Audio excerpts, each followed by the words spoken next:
사람들은 누구나 위로가 필요합니다. 우리는 가끔 모퉁이 같은데 마지막 발가락을 찧을 때가 있죠. 눈물이 날 정도로 아픈 경우가 있습니다. 이럴 때 어떤 분들은 꼭 지적질을 합니다. 조심하랬지, 왜 조심하지 않고 부주의하다가 그러는 거야. 물론 그 마음은 좀 안타까워서 그럴 수도 있지만 입에서는 위로가 아닌 이런 꾸지람이 나올 때도 있습니다. 하지만 아파본 사람 다 똑같이 경험하잖아요. 나도 알아, 내가 부주의한 거. 근데 아파, 이런 생각이 들죠. 많은 사람들은 위로가 필요합니다.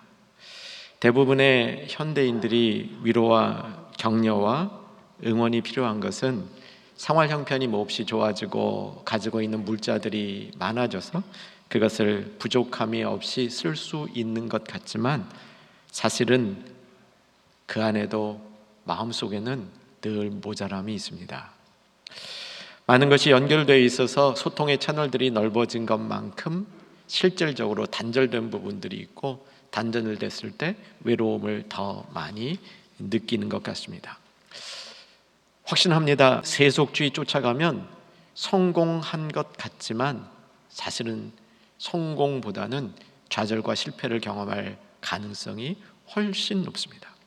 부분적으로 성공한 것 같더라도 불안합니다. 언제 이 작은 성공이 멈춰질지 불확실한 상황 속에서 살고 있기 때문에 그렇습니다. 사랑하는 여러분, 생명의 복음이 주는 소망과 예수 생명 안에 있는 평안이 없다면 우리는 좌절과 핍절을 경험할 수밖에 없을 것입니다. 우리 모두에게 위로가 필요합니다. 지난 주간에 우리 몽골 현지인 사역자들 4분이 이제 저희 교회와 협력 동역을 하고 있는데, 선교가 아주 오랫동안 지속이 되었고요. 정말 많은 분들이 단기 선교와 직접 그곳에 가셔서 그 현지인들을 키우는 이런 헌신적인 사역 때문에 4명의 좋은 지도자들이 저희와 함께 동역을 하고 있습니다. 그 중에 그들을 이제 요즘에 선교 갈 수 없어서 온라인 줌으로 정기적으로 모임을 갖고 있는데, 이번에는 연말이라 각자 다음 년 사업 계획들을 얘기하면서 또 이제 특별히 어려운 일이 있을 때 누구한테 그 어려움을 자문을 구합니까 하는 멘토, 이런 질문들을 하게 되었는데, 그중에 이제 자르갈이라는 가장 경륜이 깊은 여자 사역자가 있는데, 이분이 갑자기 이야기를 하다가 눈물을 이렇게 보이는 겁니다. 이유는 외로웠어요. 열심히 사역을 하고 정말 죽기까지 헌신하려 하고 교회 세계를 개척하고, 남편 좀 장애가 생겼더라고요, 남편이. 그리고 자손들, 손주까지들 있는데, 그럼에도 불구하고 열심히 사역을 하려고 하지만 영적으로 무장된 어떤 부분은 정말 백전의 용사와 같은 그런 영성을 갖고 있지만, 한편에는 위로가 필요합니다. 자기의 말을 들어줄 사람이 필요하고 나의 아픔을 공감해 줄 사람이 필요합니다. 위로가 필요하다는 사실을 절실히 느꼈습니다. 올해는 제가 목사 안수 받은 지 30년 되는 해라 한 해를 정리하면서 그동안 정말 어떤 성경적인 또 신학적인 목회적인 키워드를 붙들고 제가 지나왔는가 생각해보고, 앞으로도 계속 그 부분들, 이 성경의 진리들을 붙들고 가고 싶은 내용들을 정리해봤는데 3개 단어로 정리가 되더라고요. 첫 번째는 언약입니다. 두 번째는 생명입니다. 세 번째는 위로입니다. 신학적으로는 언약의 이면에 복음이 있습니다. 복음과 언약은 동의어라고 할 수 있죠. 물론 복음 안에 언약이 있지만 크게 보면, 신앙적으로는, 영적으로는 이 생명이 가장 중요한 것 같습니다. 그리고 성도의 삶 실천적으로는 위로가 필요한 것 같습니다. 이 모든 내용들이 사실은 성경의 주류를 이루고 있는 가르침이라고 볼 수 있겠습니다. 인간이 위로를 필요로 하는 만큼 참되지 않은 위로들도 주변에 많이 있습니다. 순간적으로 지나가는 위로들이 있죠. 욥에게 세 친구가 했던 위로와 같은 것은 사실 욥에게 어떤 도움도 되지 않았습니다.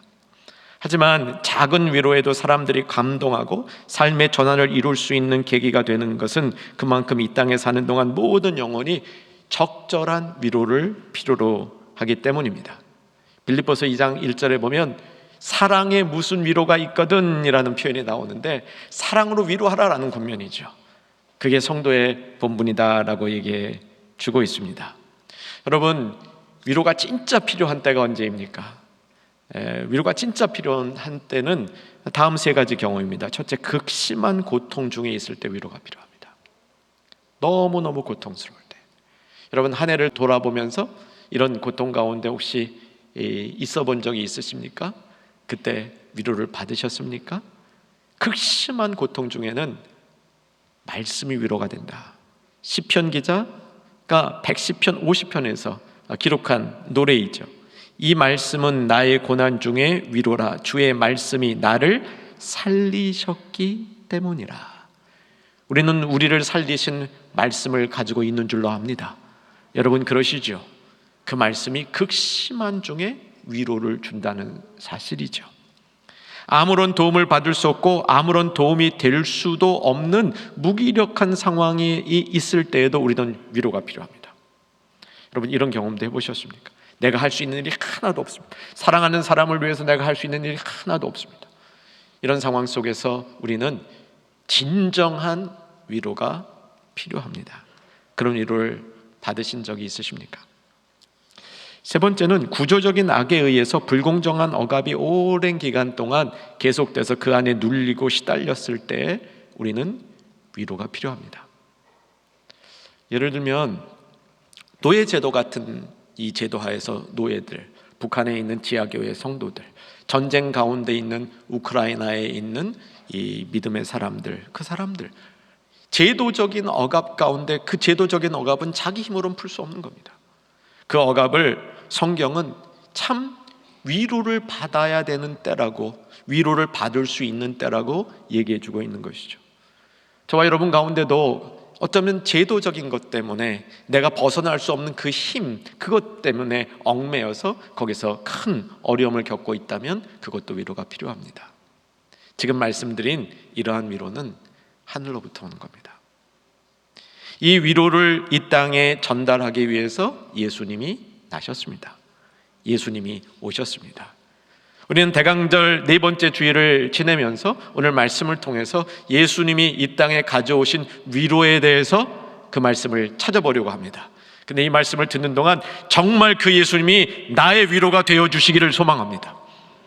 그리고 그 예수님이 세상의 위로가 되어 주시기를 소망합니다. 극심한 고통에 있는 자들에게 아무 도움을 줄 수 없고 받을 수 없는 무기력한 자들에게 구조적인 악과 구조적인 이 억압 때문에 신음하는 사람들에게 예수님께서 주시는 그 하늘의 위로가 임하고, 이 예수님이 주시는 하늘의 위로만이 진정한 위로가 된다는 사실을 우리가 확인하고 경험할 수 있는 시간이 될 수 있기를 바랍니다. 저는 본문으로 가겠습니다. 동방 박사들이 예루살렘에 나타났죠. 그들은 고향에 있다가 별을 봤습니다. 별을 보고 동방 박사들이 예루살렘까지 이동했습니다. 시간이 얼마나 걸렸을까요? 조금 이따가 말씀드리겠습니다. 예루살렘에 도착해서 예루살렘 사람들이 다 그 별의 주인공인 유대인의 왕이 나셨다는 사실을 알고 있을 줄로 알았는데 웬걸요? 아무도 모르고 있었습니다. 그래서 묻는 거죠.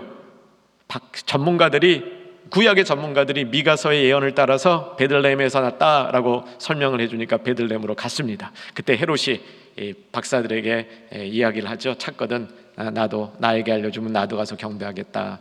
우리 지난주, 고전주 말씀들을 쭉 한번 되돌이켜 보는 겁니다. 박사들이 가서 별을 보고 예수님 찾았죠. 경배 드렸습니다. 경배 드린 다음 헤롯에게 갈까 했는데 꿈을 꾸었죠.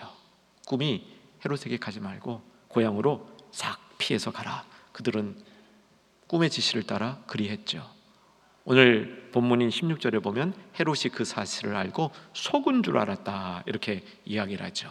그 다음 어떻게 했는지 한번 본문을 보고 확인하겠습니다. 16절, 자, 읽으십시다. 이에 헤롯이 박사들에게 속은 줄 알고 심히 노하여 사람을 보내어 베들레헴과 그 모든 지경 안에 있는 산의 아이를 박사들에게 자세히 알아본 그 때를 기준하여 2살부터 그 아래로 다 죽이니. 자, 베들레헴에서 예수님 나셨죠. 그 주변까지 다 넓게, 그 주변을 넓게 잡아서 또 기간도 넉넉하게 잡아서 2살 아래 아기들은 다 죽였다. 여러분, 동방 박사가 예루살렘까지 오는데 약 2년 걸린 겁니다. 그래서 별이 언제 떴느냐고 물어보고 그 떤 시점에서 보니까 어쩌면 별이 떴을 때 아기가 낳았을 수도 있겠다 해서 최대한 기간을 늘려가지고 2살짜리 이하는 다 죽인 겁니다. 그러니까 많은 아기들이 살상을 당하게 된 거죠. 2살까지 엄마 아빠랑 그렇게 행복하게 꼬물꼬물 잘 크고 있다가 헤롯의 칼에 의해서 2살짜리 이하 아이, 남자아이들은 넓은 지경에, 베들레헴 포함한 넓은 지경에 있는 아이들은 다 죽은 겁니다. 얼마나 슬펐겠습니까? 끔찍하지 않습니까? 이런 끔찍한 일이 벌어지면 보통 지성인들은 과거에 이런 일이 있었는지 없었는지 살펴봅니다. 성경의 역사에 보면 과거에 이런 일이 있었죠. 언제 있었냐면 모세 때 있었습니다. 애굽에서 바로가 이스라엘 백성들의 사람이 점점 많아지니까 이스라엘 백성들이 큰 민족을 이루는 게 두려워서 3살 이하의 남자아이들 싹 죽이잖아요. 여러분 기억나시죠? 남자아이들 싹 죽였어요. 그때하고 매우 비슷한 현상이 벌어진 겁니다. 그때 모세가 그 바로의 칼로부터 구원을 받은 거죠. 예수님 태어났을 때 헤롯의 칼로부터 예수님은 꿈에 의해서 미리 애굽으로 도망감으로 예수님이 거기서 생존하셨는데, 근데 아이들은 여전히 죽었습니다. 근데 오늘 본문이 굉장히 어려운 본문입니다. 제가 여러분 앞에 자신 있게 말씀드리는데 웬만한 분들은 그냥 성경 읽어서 이 내용이 무슨 내용인지 이해하기 어렵습니다. 나름대로 연구해 보십시오. 쉽지 않습니다. 누구에게 물어본다 해도 시원하게 이 본문이 무슨 의미인지 설명해 줄 수 있는 분이 많지 않습니다. 그 본문이 뭐냐면, 오늘 본문 예수님 당시에 죽은 아이들이 죽을 것에 대한 예언이 구약에 있었는데 그것이 모세에 있었던 출애굽을 인용하는 게 아니라 예레미야서를 인용하고 있다는 거예요. 자, 예레미야에 어떤 일이 있었는지 한번 확인하십시다. 자, 본문 17절과 18절을 보는데 제가 17절 읽어드립니다. 이에 선지자 예레미야를 통하여 말씀하십니다. 도대체 예레미야서에 어떤 내용이 있었지? 대부분의 사람들이 의아해할 겁니다. 그 내용을 보십시다. 18절 같이 읽겠습니다. 라마에서 슬퍼하며 크게 통곡하는 소리가 들리니 라헬이 그 자식을 위하여 애곡하는 것이라. 그가 자식이 없으므로 위로받기를 거절하였다 함이 이루어. 도대체 이게 무슨 말이에요? 앞뒤 정황이 무슨 뜻인지 이해하기는 대단히 어렵지만 이 포인트는 이해할 것 같아요. 예레미야 시절에 굉장히 슬픈 일이 있었구나. 그래서 그 슬픈 일이 얼마나 슬펐냐면 그 슬픈 일을 당한 사람들이 위로를 받을 수 없구나. 인간의 위로를 받을 수 없을 정도로, 위로받기를 거절했다 그랬죠. 인간의 위로를 받을 수 없을 정도로 슬픈 일이 그 예레미야 당시에 있었구나.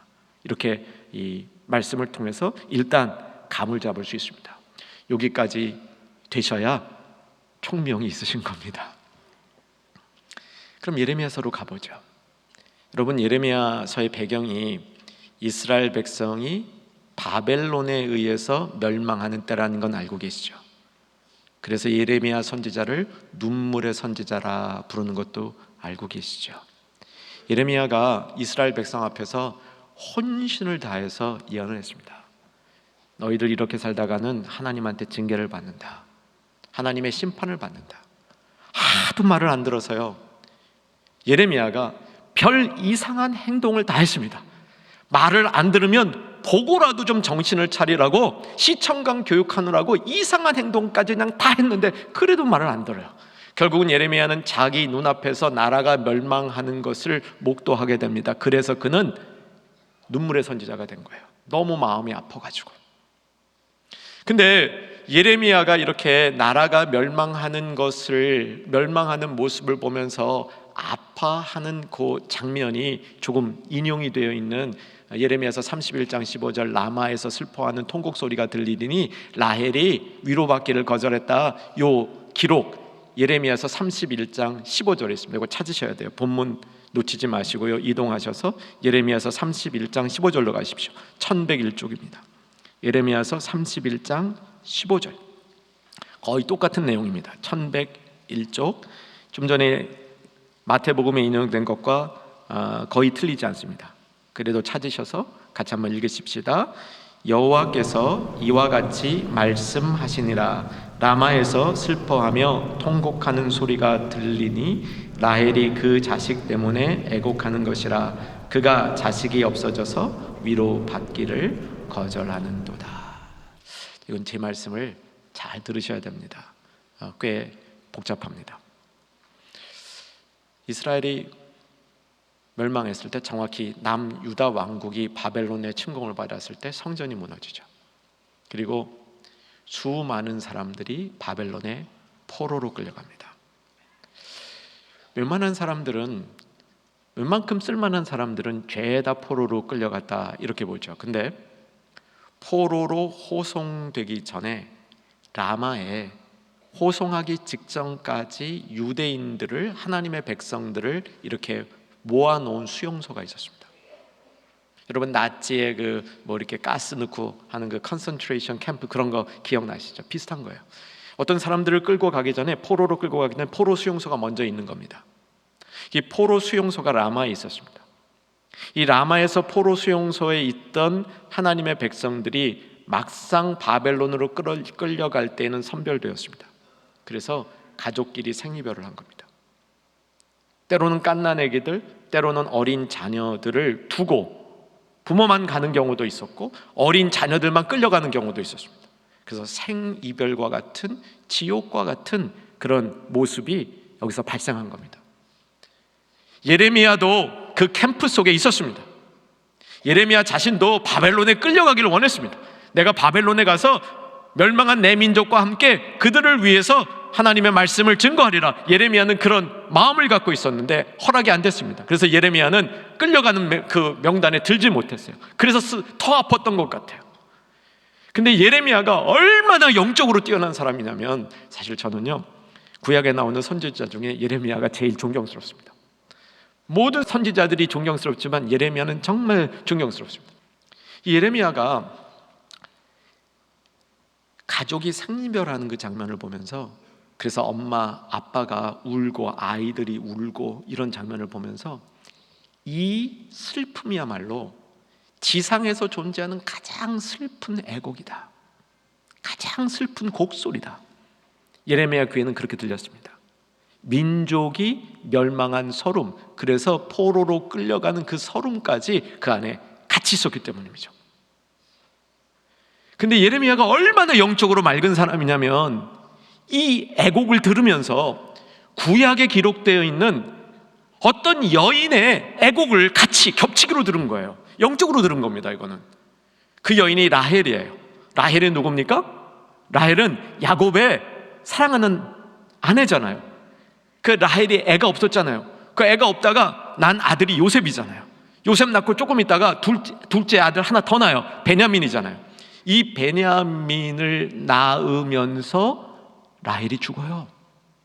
아들을 낳았는데 그 아들을 키워보지도 못하고 떠나는 겁니다. 아들과 이별하는 거예요. 그때 라헬이 그 라헬의 슬픔은 인간의 귀로 들린 게 아니라 선지자의 영성에 의해서 그 슬픔을 본 겁니다. 그리고 이 슬픔이야말로 지상에 존재하는 가장 마음을 찌르고 가르는 아픔이다, 이렇게 생각하면서 자기 당대의 멸망에서 바벨론으로 끌려가기 위해서 거기서 고통받고 있는 민족의 아픔을 라헬의 애곡과 연결시킨 겁니다.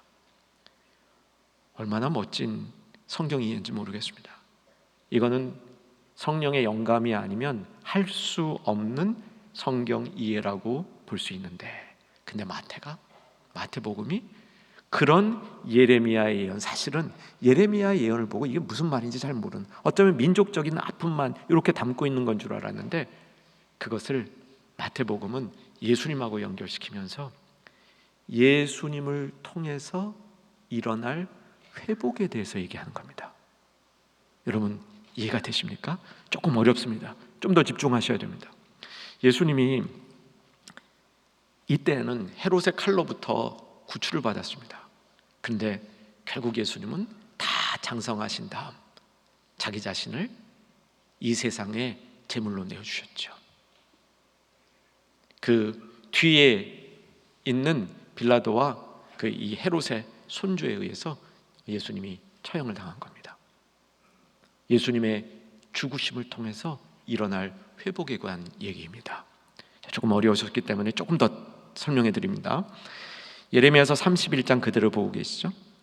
15절에서 라헬의 애곡에 대해서 얘기합니다. 그런데 사랑하는 여러분, 예레미야서를 읽으실 때요, 내년에 또 통독 2독째 들어가시고 1독에 도전해 보시기 바랍니다. 통독에 들어가실 때요, 예레미야서 읽을 때는 29장부터 눈을 크게 뜨고 읽으셔야 됩니다. 예레미야서의 그 아름다움은, 예레미야서의 이 멋짐은 29장, 30장, 31장 요게 있습니다. 29장부터 보면요, 여러분 29장 11절 잘 아는 말씀이에요. 29장 11절. 자, 29장 11절 같이 읽겠습니다. 여호와의 말씀이라 너희를 향한 나의 생각을 내가 아나니 평안이요 재앙이 아니니라. 너희에게 미래와 희망을 주는 것이니라. 이 말씀 우리 붙들고 있어야 될 말씀이죠. 근데 이 말씀이 예레미야가 눈물 가운데 외치는 거예요. 예레미야가 정말 내가 그렇게 얘기를 했는데 말 안 듣다가 멸망하는 이스라엘 백성 앞에서 예레미야가 받은 위로는 뭐였냐면, 이들이 70년 만에 돌아올 것이다 라는 하나님의 확실한 언약을 받아요. 그 언약의 근거에서 11절에서 이 말씀을 쓰고 있습니다. 29장부터 그 70년 얘기가 나와요. 그래서 11절에서 내가 하나님의 뜻이 재앙이 아니라 평안이라고 얘기하는 겁니다. 그렇게 쭉 설명해 오다가 이건 나중에 예레미야서 이 부분은 자세히 다음 얼마 뒤에 설교로 다루기를 희망하는데, 근데 31절에 가면 새 언약이 나와요. 새 언약이 31장 31절 새 언약, 구약에서 가장 중요한 구절 중에 하나, 31장 31절. 오늘 본문이 그거보다 조금 앞에 있어요. 그래서 오늘 본문은 라헬의 통곡을 강조하기 위한 본문이 아니고, 라헬이 이렇게 통곡하다가 결국은 하나님의 언약에 의해서 이들이 회복될 것이다, 이 얘기를 하고 있습니다. 16절과 17절, 좀 전에 15절 읽으셨죠? 예레미야서입니다. 31장 16절과 17절. 제가 16절 읽어드릴게요. 여호와께서 이와 같이 말씀하시니라. 내 울음소리와 내 눈물을 멈추어라. 내일의 삭을 받는 것인즉 그들이 그의 대적의 땅에서 뭐라? 돌아오리라. 여호와의 말씀이니라. 17절 같이 읽겠습니다. 너의 장래에 소망이 있을 것이라. 너의 자녀가 자기애들의 지경으로 돌아오리라. 여호와의 말씀이니라. 진정한 위로는 자녀들이 돌아올 때 일어난다는 거죠. 그리고 돌아오리라 라고 예언을 해준 겁니다. 그래서 이 애곡 소리가 결국은 해결되리라 라고 얘기한 겁니다. 그리고 이 예레미야서를 마태복음이 인용하면서 이 회복은 예수님을 통해서 일어날 것이다. 이 회복의 진짜 회복은 예수님을 통해서 일어날 것이다. 여러분, 이해가 되십니까? 여러분, 이 말씀을 마음속에 담으시기를 소망합니다. 이 말씀을 마음속에 담을 때 우리는 이런 영적인 경험을 하게 되죠. 예수님은 결국 모든 것을 위로하실 수 있는 분이다. 진정한 위로는 예수님으로부터 온다. 아멘 되실 수 있기를 바랍니다. 이렇게 구약의 예언을 예수님께로 옮기는데, 그러면 이제 이 예수님 탄생 시절에 예수님을 통해서 우리가 어떤 위로를 받을 수 있는가, 이 부분을 살펴볼 수 있기를 바랍니다. 누가복음 2장 25절 자막으로 보겠습니다. 누가복음 2장 25절 같이 한번 읽으십시다. 예루살렘에 시몬이라는 사람이 있으니 이 사람은 의롭고 경건하여 이스라엘의 위로를 기다리는 자라. 성령이 그 위에 계시더라. 이 부분 기억나시죠? 예수님이 이제 8일 만에 할례 받으러 올라가셨을 때 그 예루살렘 성전에 아주 늙은 이런 선지자가 한 분 있었죠. 시몬. 이 시몬이 예수님을 보면서 자신의 정말 자기 인생을 정리하죠. 인생을 정리합니다. 이스라엘의 위로를 기다리던 자라. 이 위로는 결국 구원자를 기다렸단 말이죠. 이 말 속에 예수님이 위로라는 거예요. 예수님 자신이 위로라는 겁니다. 여러분, 예수님이 위로라는 사실이 우리에게 성령의 역사로 다가올 수 있기를 소망합니다. 다른 위로가 아니에요. 다른 위로가 아닙니다. 결국 위로는 예수님을 통해서 올 때의 진정한 위로가 있는 거예요. 극심한 고통에 있을 때, 아무것도 할 수 없는 무기력 때문에 낙심하고 있을 때, 세상에 억압되는 구조 가운데 고통을 긴 시간 동안 받아서 어떠한 힘도 그것을 이길 수 있는 것 같은 마음이 안 들 때, 그때에도 예수님의 위로는 우리 안에 역사하실 수 있다는 겁니다. 이게 시몬이 기다리던 위로였습니다. 한 구절 더 봤으면 좋겠는데, 누가복음 16장 25절, 누가복음 16장 25절 준비됐습니다. 같이 읽으십시다. 아브라함이 이르되 예 너는 살았을 때 좋은 것을 받았고 나사로는 고난을 받았으니 이것을 기억하라. 이제 그는 여기서, 너는 나사로가, 죽은 나사로, 여러분 얘기는 아시죠? 그 죽은 나사로가 아브라함 품고 천국에 갔을 때 거기서 뭘 받았다고요? 위로를 받았대요. 천국의 속성을 한마디로 얘기해주면 위로예요. 위로. 그래서 성경이 얘기하는 위로는 예수님 자신이면서 동시에 성도가 마지막에 누릴 축복 중에 축복이 위로라는 겁니다. 우리는 위로가 필요합니다. 저도 위로가 필요하고요, 여러분도 위로가 필요합니다. 이 인간에게 위로가 필요한데, 오늘 저는 계속해서 진정한 위로는 예수님께로부터 온다.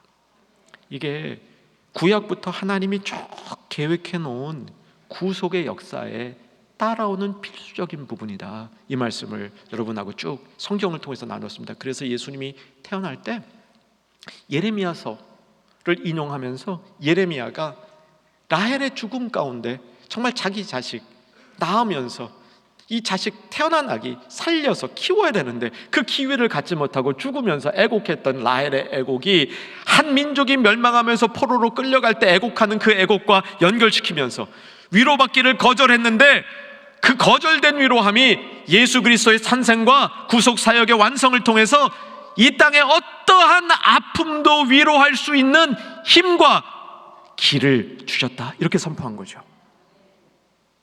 근데 사랑하는 여러분, 인간이요, 사람의 위로도 필요하긴 필요합니다.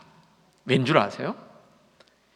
우리가요, 조금은 영적으로 미성숙한 데가 있어서 사람이 위로해주면 신이 납니다. 근데 하나님의 위로를 받은 사람이 나를 위로해주면 그 힘은 예수님이 위로해주는 것과 버금가는 힘을 얻을 수 있습니다. 기억하시기 바랍니다. 내가 예수님의 위로를 받은 사람으로 다른 사람을 위로해주면 그 위로가 다른 사람에게 예수님의 위로처럼 전달될 수 있습니다. 믿으시기 바랍니다. 박완서 씨 소설 가운데 한 말씀만 하소서, 너무 재미있게 읽었고요, 여러 번 읽었습니다. 여기 가운데 제 머릿속에 평생 기억되는 부분, 이 부분이에요. 박완서 씨가 이 글을 쓰게 된 동기는 대학교 3학년인 아주 똑똑하고 정말 사랑하는 아들이 사고로 죽어요.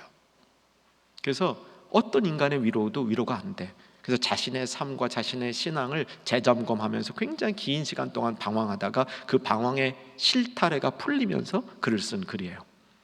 근데 거기 보면 어떤 부분이 나오냐면, 5살 난 아들을 잃어버린 엄마가 어떤 경우에도 위로를 못 받다가 자기가 나타나니까 그 자체로 위로를 받더래요. 20살이 넘은 아들을 잃어버린 엄마의 아픔을 보면서 5살짜리 아들을 잃은 엄마가 위로를 받더래요. 여러분, 이런 위로들은 사실은 인간을 통해서 하나님이 하시는 일이라는 거예요. 그러므로 오늘 대강절 4번째 주일을 맞이하면서 성경에 정말 기록되어 있지만 그 의미가 무엇인지를 잘 깨닫지 못했던 이 라헬의 애곡, 예레미야서의 기록을 우리가 담으면서 위로받기를 거절했다라고 겉으로 얘기하지만 결국 거절됐던 위로는 예수님의 사역이 마무리될 때에는 모든 사람들에게 선물로 제공되는 그 위로다. 그 위로다라는 이 말씀을 우리가 생명으로 받을 수 있기를 바랍니다. 자, 성경을 총요약해 보면 위로는 성도들의 필수 조건입니다. 성도는 다른 사람을 위로하라고 소명을 받았습니다. 이사야서 40장 1절이 그 말씀을 대변합니다. 이사야서 40장 1절 자막으로 보십시다. 읽으십시다. 너희의 하나님이 이르시되 너희는 위로하라, 내 백성을 위로하라.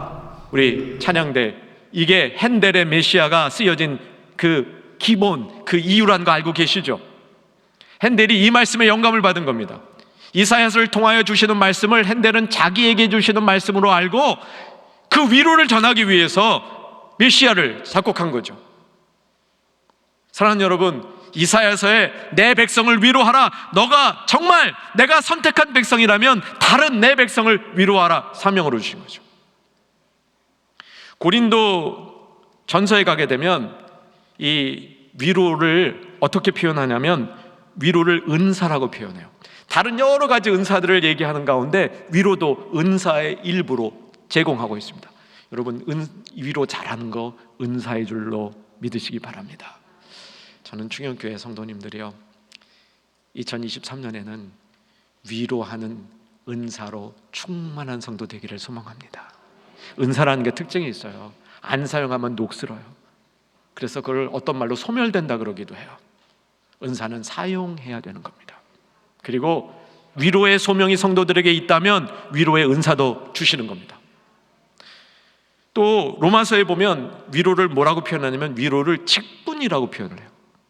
위로하는 자 이런 말이 나오는데 앞뒤 문맥을 보면 이건 위로하는 직분이야. 여러분, 직분 중에 위로하는 직분도 있다는 겁니다.